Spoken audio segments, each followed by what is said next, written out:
All right, check it out. I'm at a house that the person just bought, and they bought a bunch of their own hardware here.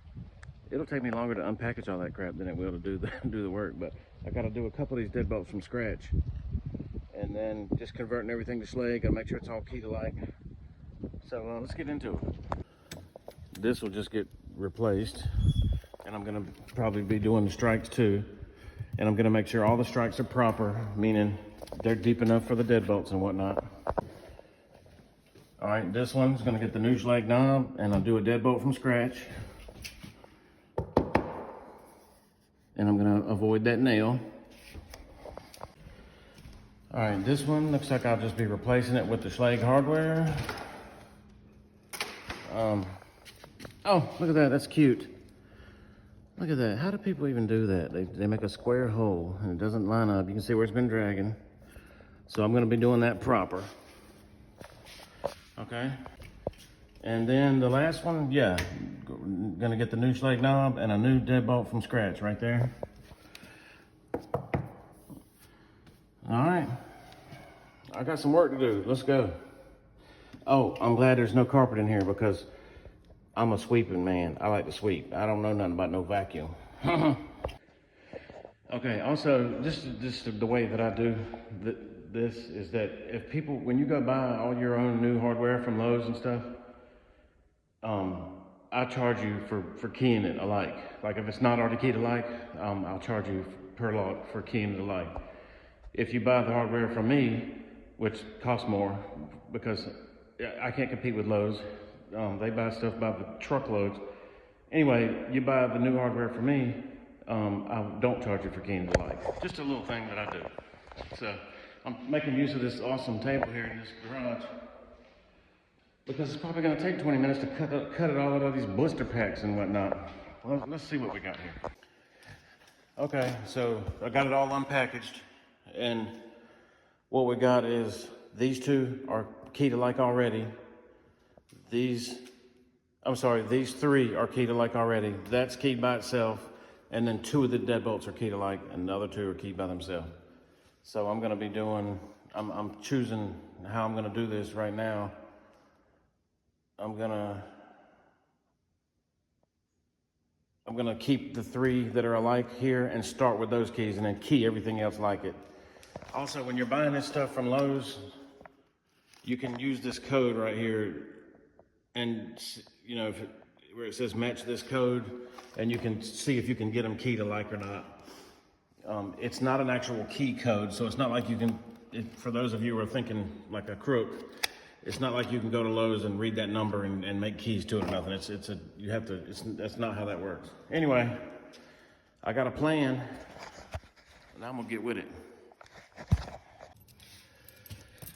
All right, so I've got to rekey the deadbolt cylinders like I was talking about. So for anybody that's new here, this is what that looks like, just to rekey the deadbolt. I'm pushing down this little tiny spring-loaded thing, unscrewing this cap carefully.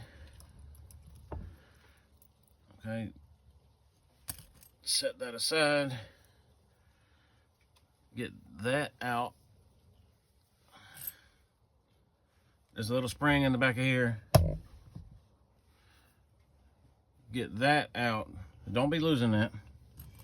Take the existing key, turn it. Take the following tool, insert it, and remove the plug all at the same time. Now I've got the top pins trapped in here safely.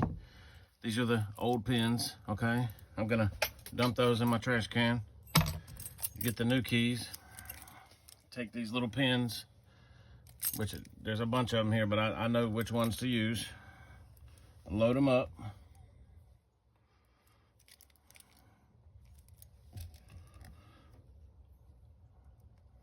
One at a time. With the key with the new key in here. Okay, that's it. See how they're all flush? They now are keyed to the new key. A little bit of lube on the top. I'm gonna insert it back and push this following tool right out. All in one motion like that. Now I got the following tool in my hand. Now this is keyed.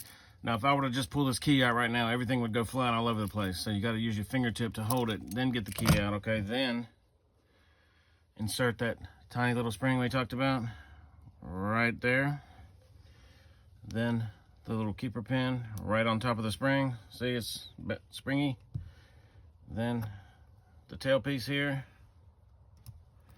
it has to line up a certain way. Then I just take my little hook tool, hold down the pin while I'm threading on the cap. Now you can thread the cap on too tight and the key will turn tight. Like right now it's probably too tight. Yeah, a little bit tight. Okay, so back up one click on this little spring-loaded thing. Okay, one click. Yeah, all the difference in the world, okay? So now that's what it looks like to rekey a lock cylinder to a different key. I'm gonna just get this done and then we got some installations to do. So what is cool about when you rekey new hardware like this, you end up with a bunch of nice new pre-cut Schlage keys, you know, with the code numbers on them and everything. So I'll just add them to my collection of pre-cut keys. Thank you. It's looking like an assembly line around here, but I'm just reinstalling these in the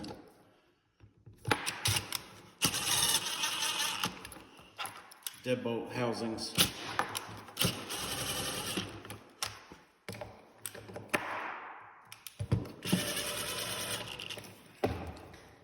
You know, and then for the doorknob,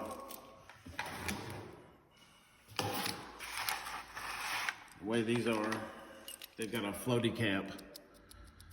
So you want to look inside here to where the slot is and the knob, push down on the floaty cap, insert it with the retainer facing you, but do not let it go in there. You got to keep a finger on it at all times.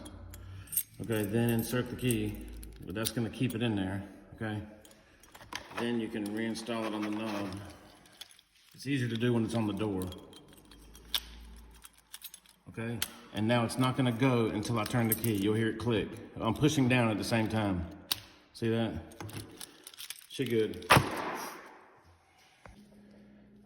Okay, I'm moving right along. What I'm doing is I'm getting all the knobs on first and getting them latching correctly. But I just noticed this door has got a little story to tell. I'll show you. See, it's hanging at the bottom. You can see it pulling the molding with it. See that?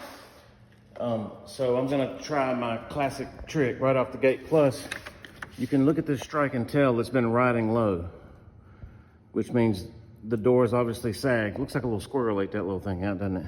But so I'll show you what I'm gonna try. This doesn't always work, but it takes 2 seconds to try it.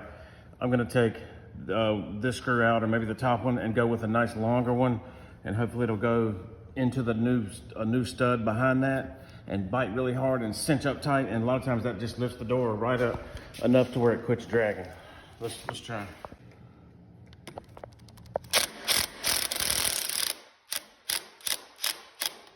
Definitely caught new wood.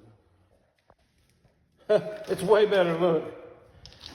It's way better. Look, it's not pulling the molding with it anymore. It's just weather stripping now. I might do them all like that and see what that gets me. Yeah, it's awesome now. That did it. So I always want to do that first, and because that actually affects all my latching here. So that's great. That worked.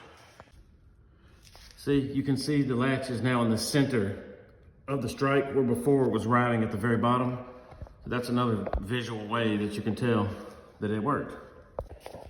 Just another little thing. There's a huge gap here between this door and door frame. Look at that, it's huge. So I did the classic stacker strike. I've got an actual quick set deadbolt strike behind that. And then I've got another silver strike, and then the one that came with it. All right, just a little thing, it just engages more of the latch, just works better.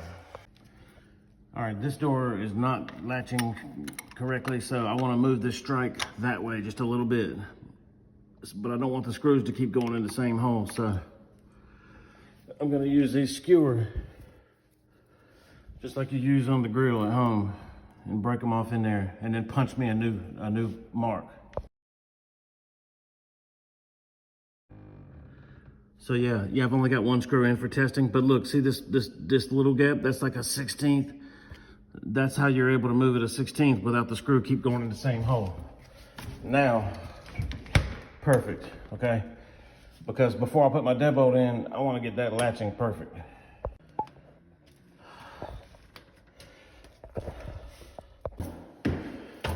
Oh my God, I've been over here fighting for my life, y'all.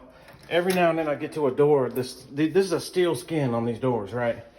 Well, I don't know, once a year it seems like I run into a door that is made out of some type of hardened shit that I ain't never seen before. I just smoked 2 brand new hole saws. Let's just say, thank God this trim is big, because it's hiding like a smoked black ring where I was just smoking that thing. Trying to get through that steel door was insane. And I had to do 2 of them. God. But anyway, luckily they're not all like that. But anyway, I got that one, and I'll show you this one real quick. My goodness. So, the end result is you would never know that I was struggling. There they go. So, cha-chink, cha-chink. She good. For a minute there, I was losing. Let's go.